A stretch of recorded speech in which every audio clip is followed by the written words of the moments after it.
Tour de France change de physionomie, exit les sprinteurs, place désormais une autre catégorie de coureurs, les punchers-grimpeurs. Très tôt, 9 hommes vont prendre les devants, un écart qui va rapidement passer la barre des 11 minutes, moment choisi par Thomas de Gendt, André Grivko et Greg Van Avermaet pour s'isoler en tête de course. Derrière, le peloton est contrôlé par la formation Sky. Les trois fuyards s'entendent bien et collaborent et au sprint intermédiaire de Mauriac, 14 minutes séparent les hommes de tête du peloton. Cela fleure bon, la victoire d'étape.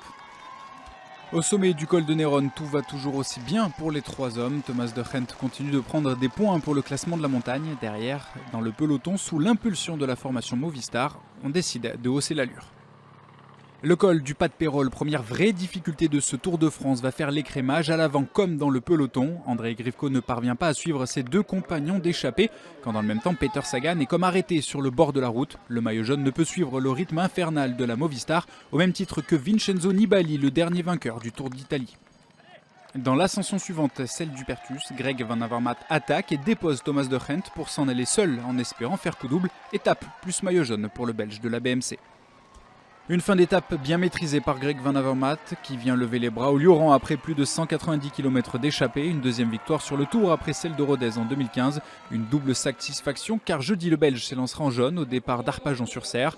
Thomas de Gendt prend la deuxième place de l'étape dans le peloton favori. L'accélération d'Alejandro Valverde est fatale à Alberto Contador qui perd encore de précieuses secondes au classement général. Rafa Majka prend lui la troisième place de l'étape, juste devant Joaquim Rodriguez. Julien Alaphilippe, premier français, 7e, Christopher Froome est lui 9e. Au classement général, beaucoup de changements, avec donc la prise de pouvoir de Greg Van Avermaet, avec plus de 5 minutes d'avance sur Julien Alaphilippe. Valverde est 3e, Froome et Quintana sont tout près également.